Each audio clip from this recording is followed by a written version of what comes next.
Good morning, everyone. Welcome to the First Unitarian Society of Milwaukee. My name is Natalie Quinton, and I'm delighted to serve as your worship associate today and to welcome you fully in this space. We welcome people of all genders, sexualities, ages, races, ethnicities, histories, and bodies here. We welcome your mind, your heart, and your spirit here. We welcome all you are bringing with you today and all your heart longs to set down. We welcome all of you. We extend a special welcome to each guest among us. We invite our guests to fill out a welcome card located in the pew rack in front of you and drop it off in the offering plate later in the service. Guests also can pick up a welcome packet at the back of the sanctuary where folks can find hearing assist devices and Braille hymnals. A fragrance-free area is located in the front right side of the first few pews. If you are a visiting family, including children and youth, after the time of all ages noted in your order of service, please join the children's recessional and head across the hall to the common room. There you'll be greeted by someone who will orient you to religious education. Immediately following the service, everyone is invited for coffee and conversation in the common room. Again, my name is Natalie, and you can come talk to me at the guest table there. As a way to engage at First Church, I invite you to explore the announcements inserts for the numerous opportunities that are available here. In particular, let me draw your attention to a few. Our forum this morning is Alma Center Working to Break the Cycle of Family Violence, presented by Terry Strathoff, founder and executive director. Learn how the Alma Center works with domestic violence offenders to transform their lives through an innovative healing process of trauma-informed care. Our church is participating in Doors Open Milwaukee next weekend, September 28th and 29th. We need a few more volunteers to act as deacons. See page 3 in the announcements insert for more information. What is adult spiritual development? There are several opportunities to find out this fall. Consider joining a theme circle, taking yoga, learning about gender and sexual orientation in Adult OWL, explore a variety of spiritual practices in the spiritual practices class, learn about UU history through the Long Strange Trip video and discussion sessions, or join the group support team. See pages 2 through 5 in the announcements insert to learn more, and stop by the RE table during coffee hour to register.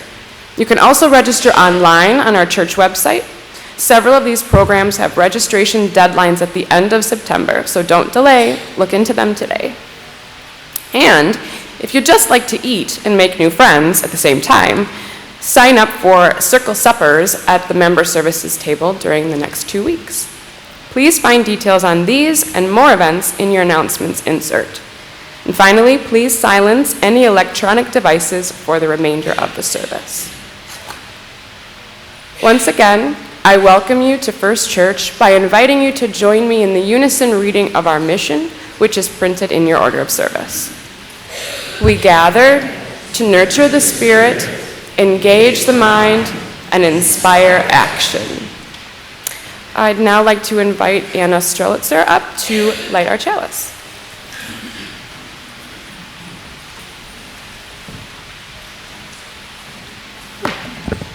Good morning, everyone. Lovely to see you here on this rainy day. These opening words are by Michael Lunig. God, give us rain when we expect sun. Give us music when we expect trouble. Give us tears when we expect breakfast. Give us dreams when we expect a storm. Give us a stray dog when we expect congratulations. Play with us, turn us sideways and around.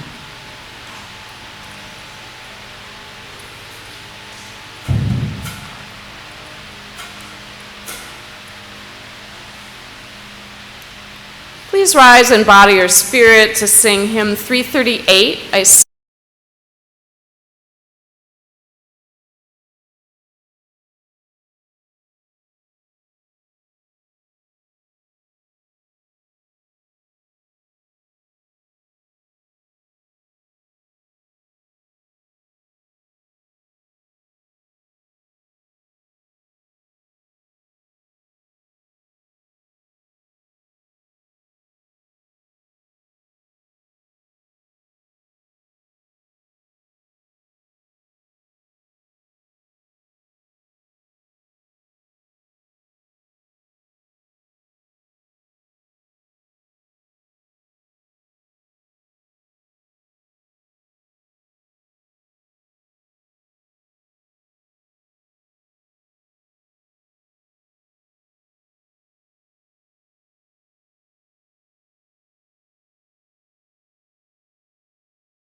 The story I have for you today for our Time for All Ages is called Amazing Grace by Mary Hoffman.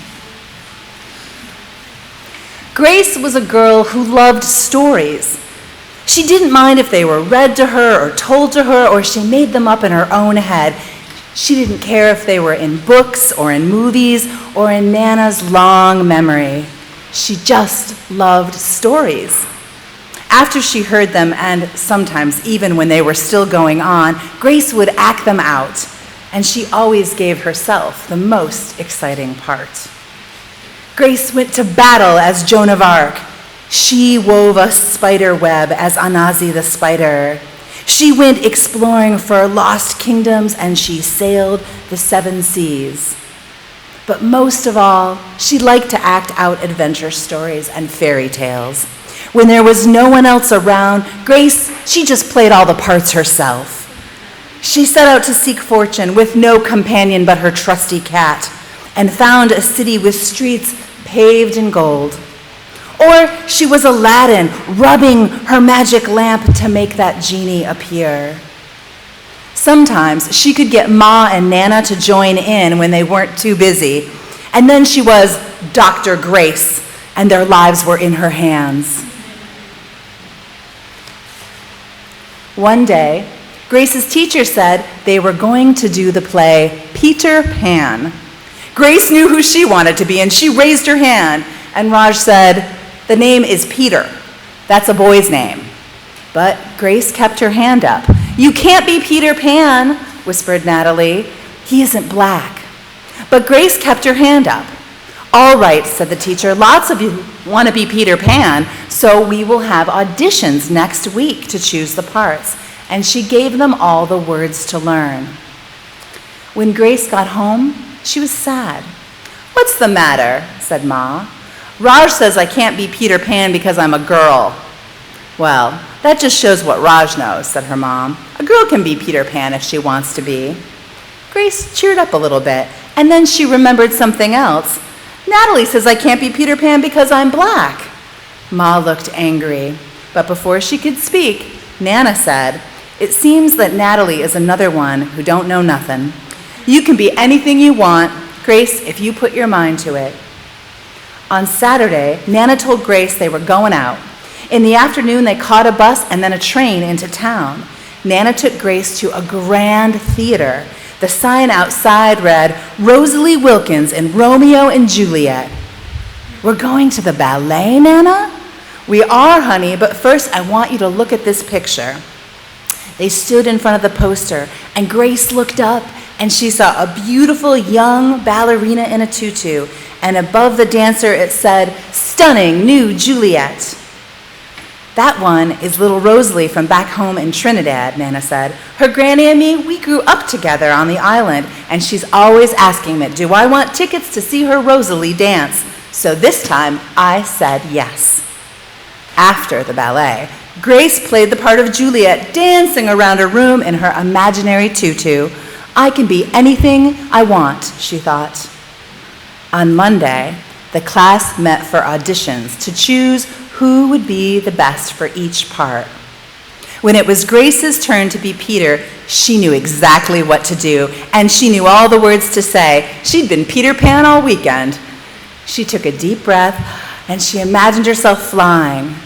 And when it came time to vote, the class chose Raj to be Captain Hook, Natalie to be Windy, and there was no doubt who would be Peter Pan. Everyone voted for Grace. "You were fantastic," said Natalie. The play was a big success, and Grace, of course, was an amazing Peter Pan.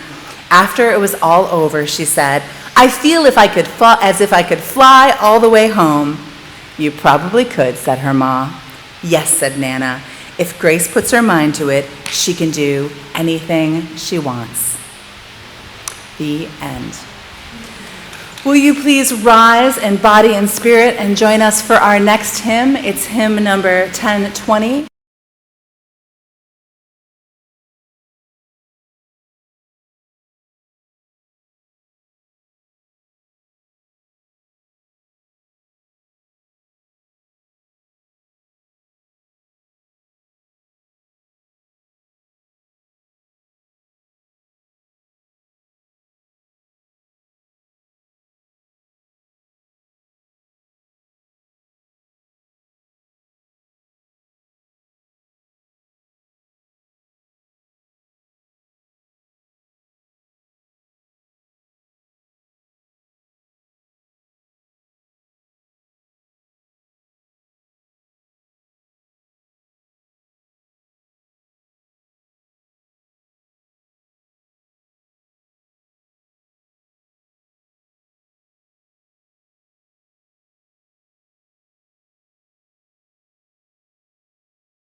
As we enter into a time of spoken meditation, followed by silence, followed by the seated singing of Spirit of Life, I'd invite you to settle yourselves in the pews or the chair. Let your spine float up, and let your breath sink down into your belly. Breathe in, breathe out. The spoken meditation that Kimberly will share sounds a bit unexpected and surprising and delightful.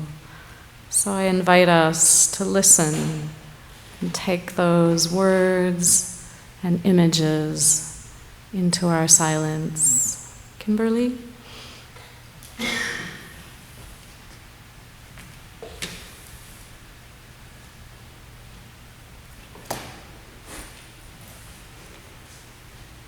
Kate is teaching the kids about dinosaur air. That air you breathe, that air you have inside of you every time you take a breath. That's dinosaur air, she says. Dinosaurs breathed it. And the kids' eyes are very wide. They take deep gulps of air just to have more dinosaur air inside of them. The air we have is all the air we will ever have, Kate says. So we have to take good care of it. The kids gulp less. Consider the air already inside. Kate tells more. Actually, we are all cousins. The kids look at each other, disbelieving, believing. You? We, Kate says, all of us, way, way back, we began as cousins. Way back in the beginning. The kids whoop. They clap each other on the back. For the rest of the day, they savor the air, and they call each other cousin.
Parenthood is not what I expected.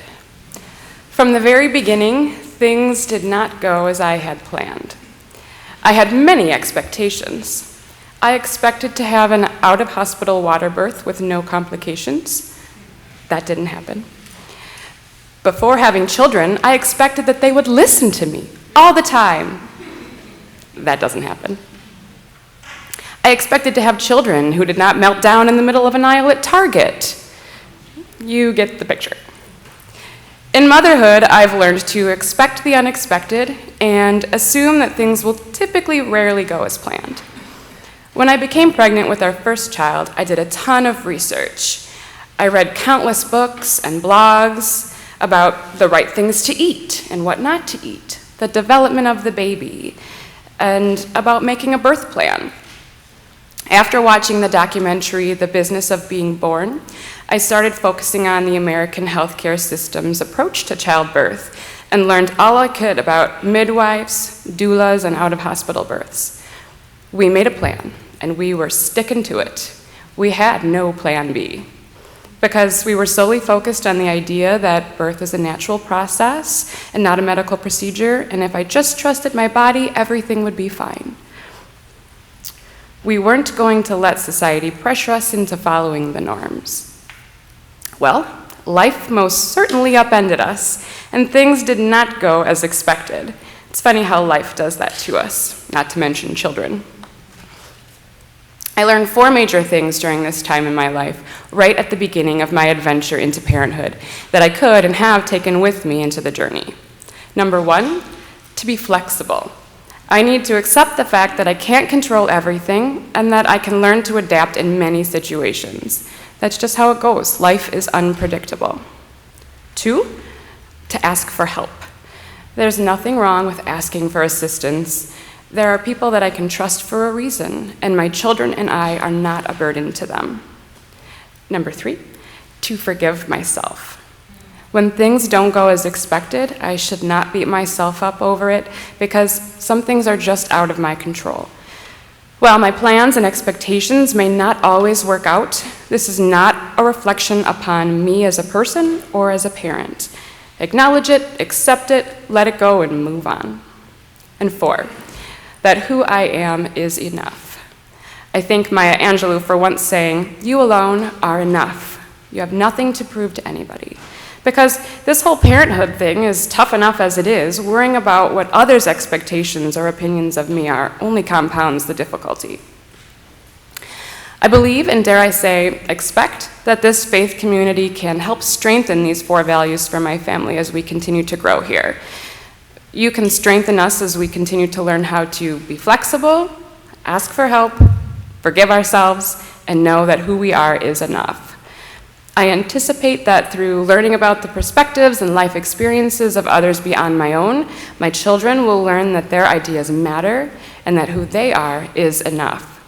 I hope that we can encourage them to have faith in themselves and provide a safe spiritual community for them where they can celebrate their uniqueness, not strive to overcome it.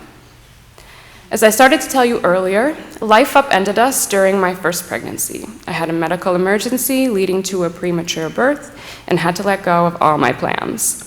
I know I'm lucky to have had a healthy, beautiful baby in the end, but it certainly didn't go as expected. And honestly, most days after haven't either. I think that's one of the joys of parenthood, though, maybe. Loosening the reins just a little bit so something purely organic and beautiful and oftentimes unexpected can grow in the space created.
One day, when my son was almost 2, he was playing with his father on the couch, reviewing body part names, as you do with small children. What is this? A leg. Where's your elbow? Here. And then he locked eyes with his dad, and he smiled a big grin, and he said, "Eye!" And he poked him directly in the eye. His little fingernail managed to tear his dad's cornea, causing immense pain, a trip to the ER, and left him unable to use his eye for many weeks. Yet, at that same age, it was that same summer, I recall laying in the backyard on the grass with him, watching the hot wind blow through the summer trees, and being asked by him, "Do you hear that? Do you hear that?" "Yes," I replied. "The wind is moving the trees." "They're waving at us," he declared. "Hello, trees," he hollered, waving enthusiastically back. Parenting is the expectation that brings the joy and the most sorrow. Elizabeth Stone puts it this way: making the decision to have a child, it is momentous. It is to decide forever to have your heart go walking around outside your body. As Natalie pointed out, as a parent, you quickly realize there is always something to upend you. Before you can catch your breath from one crazy growth spurt, it is followed by another awkward developmental stage. Our child won't sleep through the night, or they really cannot tie their shoes yet, or they're having a hard time at school. Plus, if you have a co-parent, that relationship changes so much. You find yourself in an unexpected and sometimes unintentional place in your life and all of your relationships. Our hopes and our expectations get run over by the reality of child rearing. It is hard to respond well to all this upheaval. It is all too easy to feel a sense of failure. And when we fail to respond to all this upheaval well and all the surprises that children will bring.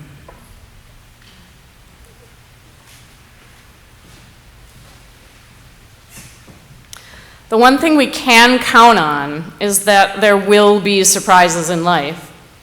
So what do we do with surprises?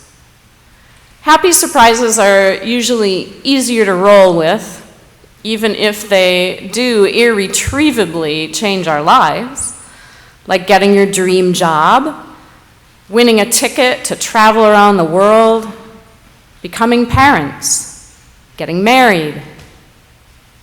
It's harder to respond when surprises are difficult. Perhaps your father dies right before you're about to give birth or adopt a child. Maybe you lose your dream job or get jilted at the altar. When life upends us, it can help to name our expectations and allow ourselves to grieve when our expectations are not met. What were those shimmering expectations we counted on for our growing extended family? They can be so specific. Who will tell my child those knock-knock jokes that Dad did so groaningly well? Who will teach my child how to fish or build a birdhouse? Who is going to babysit? There are so many layers to grief. And grief itself surprises us, welling up at unexpected times and places. Even if we are not grieving, when life surprises us, we might have unsatisfied expectations or unmet needs. When we can't articulate those expectations or needs, we are often disappointed, angry, sad, or frustrated without knowing why. This can spill over into our relationships. In the world of parenting, it can cause us to put pressure on our child to be someone they are not. But a child cannot usually fill our unmet needs. We probably learn this lesson best when we think back to how we were parented. I remember my mother was delighted when I was attracted to the same career she found fulfilling, teaching. In the beginning, her delight was welcome. But when my career plans changed halfway through college, Mom's delight turned into pressure. The fact that I dropped out of school to find out who I was and what I wanted to do, well, that choice ratcheted up her anxiety, and she increased the pressure on me to grow up and do what I said I would do. Well, there are many things at play in that situation. Generational difference, for one. My parents were of the generation who stayed in the same job or career their entire working life, sometimes even the same workplace. Mom expected me to follow that pattern, decide what you want to do and do it the rest of your life. Well, times had changed. And perhaps Mom also had an unfulfilled career dream due to the fact that when another dream finally came true, having children, she focused on raising us kids for many years before going back to the classroom part-time. Surprises send us into the unknown. My mom couldn't have known that eventually I would hear the call to ministry. I couldn't have known that she would die before I was ordained.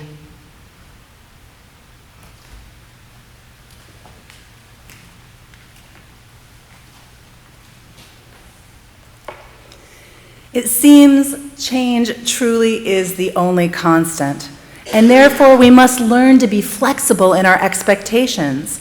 We need to find ways to manage ourselves inside of change, especially when we are responsible for the guardians of change, children, the embodiment of change itself. We do this so that we may allow our children to become their best authentic selves. And we do this so we may grow alongside of them as companions in healthy relationships. In Rick Hanson's book, Buddha's Brain, The Practical Neuroscience of Happiness, Love, and Wisdom, he explores how evolution has shaped our brains and what implications that has on who we are and how we are as human beings. Every day, we experience things and we react. Our human brains have evolved to help us survive, and often our reactions are still connected to those survival instincts like fight or flight. What can neuroscience teach us about how best to manage change in our lives? We know that our brains evolved from ancestors that had to develop strategies to survive. One fundamental strategy for survival is maintaining stability. We need stability in our lives to take care of our human bodies. We need stability so we may eat regularly, rest and sleep each day, have shelter, safety. Our genes, our DNA, motivates us to find stability. Our brains, they've evolved with neural networks that make us feel distress when the inevitable happens in life. Things continually change. It's a bit of a setup. We are hardwired to react negatively to change, but of course, change is the only constant. There's good news, though. Your brain, of course, can change itself. It can learn. This is called your neuroplasticity. Your mental activity shapes your neural networks every day. A repetitive mental activity like meditation shapes strong neural networks of gratitude and calm, making you more resilient to be your best self when life upends you. Spiritual practice, then, is a way to train your brain, helping you choose the way you react rather than letting your survival instincts take over. Spiritual practice allows you to build and strengthen those connections between the different parts of your brain so you can access mental calmness when things arise. Neurophysiological effects of spiritual practice are real, and we now have the science to prove it. Neuroscience shows us that what is happening inside our own brains, in our own minds, and it empowers us to be an active participant in changing its very nature.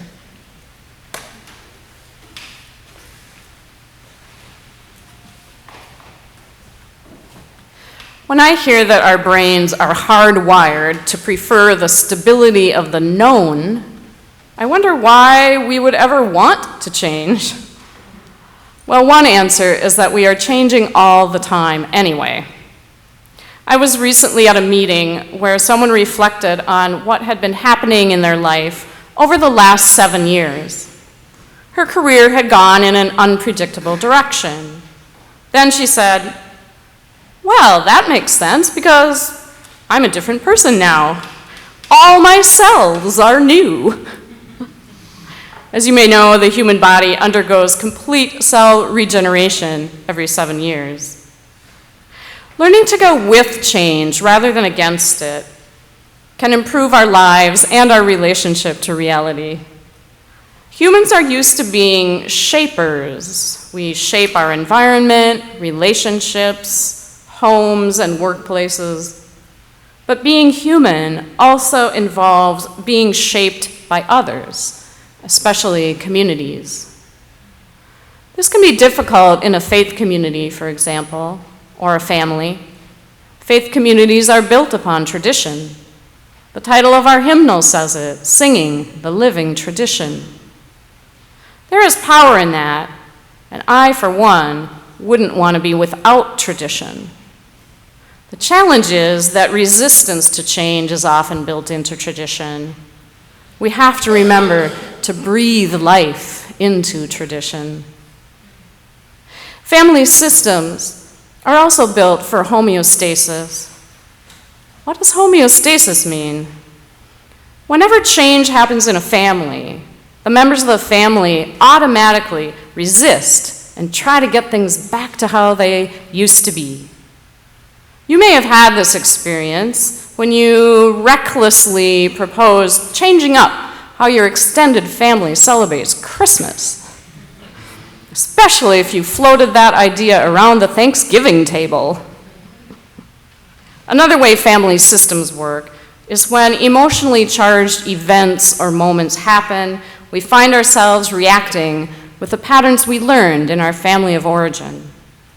Interestingly, this often happens around rites of passage. The very first wedding I officiated during my internship over 20 years ago showed the power of family patterns. For good or for ill, families pass on patterns of behavior generation to generation. When I met with the couple to begin planning their wedding, a pattern of sibling cutoff at weddings emerged. Their parents had only allowed one sibling to participate in their ceremony and cut out the other sibling. And now, this bride and groom wanted to do the same regarding their own siblings. Of course, there was conflict in the family that led to this desire. But I had to pose the question that conveniently I had learned in seminary. Do you want to repeat this pattern, or do you want to change it? You have an opportunity to make a different choice. Many of us have said we are not going to parent our kids the way we were parented.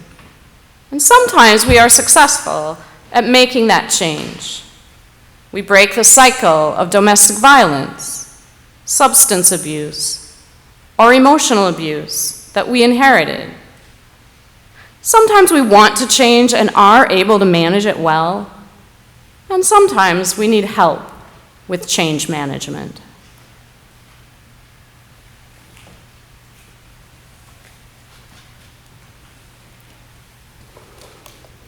It is guaranteed that you will find yourself in places you did not expect to be, saying things to small people that you never imagined would fall out of your mouth.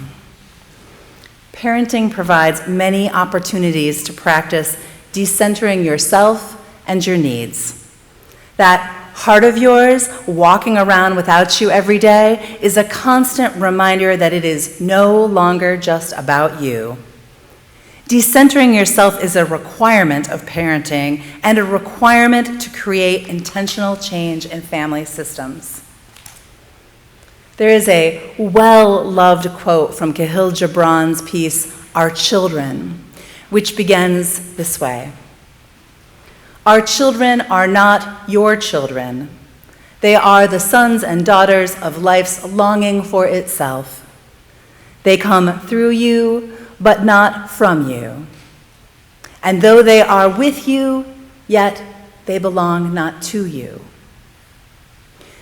When I was an adolescent, I recall reading this and thinking, that's right, parents. I'm my own person. I belong to myself, not you. As a mother of a 2-year-old, I read this piece again. This time it really irritated me. I distinctly remember thinking, nope, this is my child. This child belongs to me. The piece goes on to say, you may give them your love, but not your thoughts, for they have their own thoughts. You may house their bodies, but not their souls, for their souls dwell in the house of tomorrow, which you cannot visit, not even in your dreams. Or it seems not even in your expectations of them. I expected this child, the one we had so carefully tended to, it would belong to me, to us. But I know in my heart that his soul must be free to belong to itself, connected to me, and yet reaching beyond anything that I might know. I must learn to decenter myself, my expectations of him, of myself, to make space for his.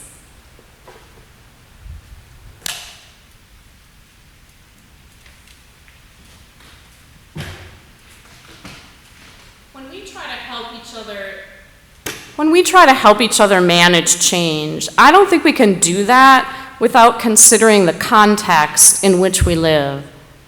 We live in a society that is driven by the goal to achieve and be successful. We constantly receive messages about what success looks like, and then feel the pressure to conform. We have expectations of ourselves and others to match that picture of success.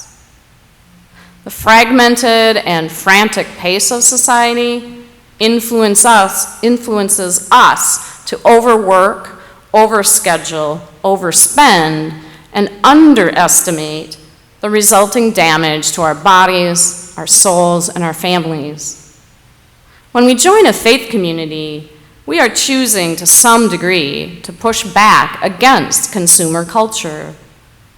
Belonging to a faith community is countercultural, because in a faith community, we invest in each other instead of investing in things. Reggie Joyner wrote in his book, Think Orange, about the pressures of consumer culture on families and the expectation to fill our family's schedule with unrelenting activity. He wrote, families become relationship poor in the effort to become experience rich. As I've shared before, I was raised in a Unitarian church in a big city while growing up in a very small Midwestern town 50 miles away from our church. The pressure to conform in my small town was very strong, yet I was different. The two things that saved me from hating myself were the speech and drama department at school and my Unitarian Universalist church. My church was a place of freedom and belonging, learning and community. Growing up in a UU Sunday school, I don't remember much of the content anymore, but I do remember the relationships, the love, and the sense of community. The community there shaped me. It worked on me and helped turn me into my true self. It made me for this. It made me for you.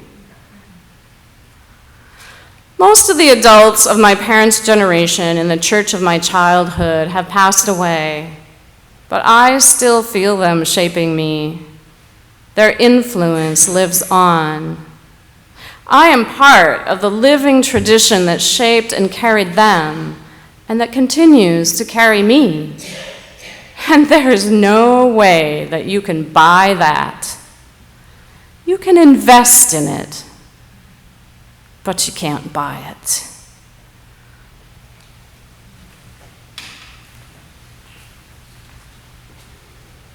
This place is unique.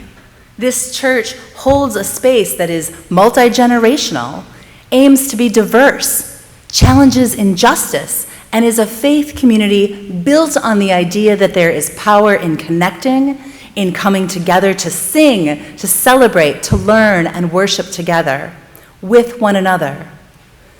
Being a part of a faith community is a spiritual practice.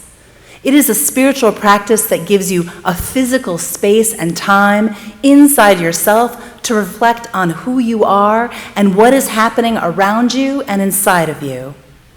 It provides you the opportunity to see how other people are doing, how other people are parenting. It builds our empathy and understanding, and that leads to shaping our minds for strength and for resilience. This is a place where we expect to explore how to grow alongside our children with other families who share our values and our responsibilities. Here is a place to come when our journey with a child does not turn out to be how we expect it to go, and we need help. We come here, and we hope to turn to one another for solace, for wisdom, and to share also the deep joy of being in relationship with children. This is a place where we believe that we belong to one another. It takes a village. This is the village. Families come here feeling a responsibility to connect to themselves, to their children, to their community, hoping this faith community can help them serve the greater good for themselves, for their children, for this community. Parents want to give their children a faith tradition where children can learn, I love how Natalie puts this, to celebrate their uniqueness, not strive to overcome it. Parents have expectations of their faith community. They are looking for a religious community where adults are invested in and care about all the children, trusting each adult to be patient and kind with each of the child's uniquenesses, to take the time to listen and learn, knowing that a smile from a church elder is a powerful talisman of belonging for that young person. We can heal ourselves and each other in the most profound ways. Neuroscience has proven it, and our faith tradition can guide us in our spiritual growth. Here at this church, there is a long heritage and practice of love, a heritage that is our responsibility to continue. This week, I was in the Lean Houtz Common Room looking at the black and white pictures of the church history. And there I found a picture of Reverend William Channing Gannett. He is one of our great Unitarian ancestors. Reverend William, he met Emerson, and he was close friends with Susan B. Anthony. I was delighted to discover that his very first job as a minister was right here for this Milwaukee congregation. Now, Reverend William, he was a rationalist mystic, accepting Emerson's transcendental doctrine of eminence of God. in the blowing clover, and in the soul of every human. Reverend William, he had a historical awareness that the heresies of one age become the orthodoxies of the next. And so he wrote Sunday school lessons, and he welcomed to this church all who wished to join it to help establish truth, righteousness, and love in the world. Now, in the picture on the wall in the common room, Reverend William is sitting with a group of our faith ancestors on wooden benches. These benches are called the deacon benches. They are one of the oldest items in this church. I looked around to find them, and there they were. They're in the southeast corner of the room, near the crayons and the Legos, in the space where our parents and our children gather after service. How perfect, I thought. The oldest thing in this church is offering support to the youngest of us and their caregivers. A physical manifestation of our heritage of love. I think Reverend William Gannett Channing would approve. After all, we are all cousins, all breathing dinosaur air. Blessed be.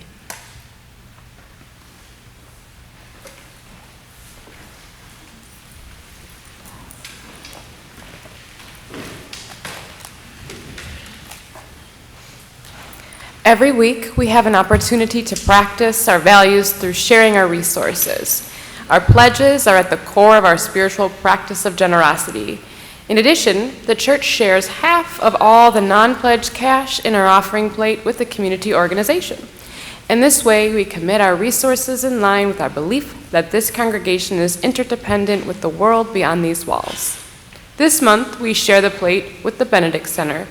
May the practice of giving bring us joy. The offering will now be gratefully received.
Thank you, Sanctuary Quartet. Please rise in body or spirit for the responsive reading printed in your order of service. I'll begin. This is called Go in Trust and Expectation by Suzelle Lynch. May we go with our expectation renewed, trusting that the world will deliver what we want. Yet opening our hearts to the universe we struggle, May we travel with confidence, anticipating what we feel we deserve. but faithful to the past unfolding, even when it leads to wilderness. And may we go knowing that there are always friends. Waiting for us on the road ahead. Let's join in singing hymn 311, Let It Be a Dance.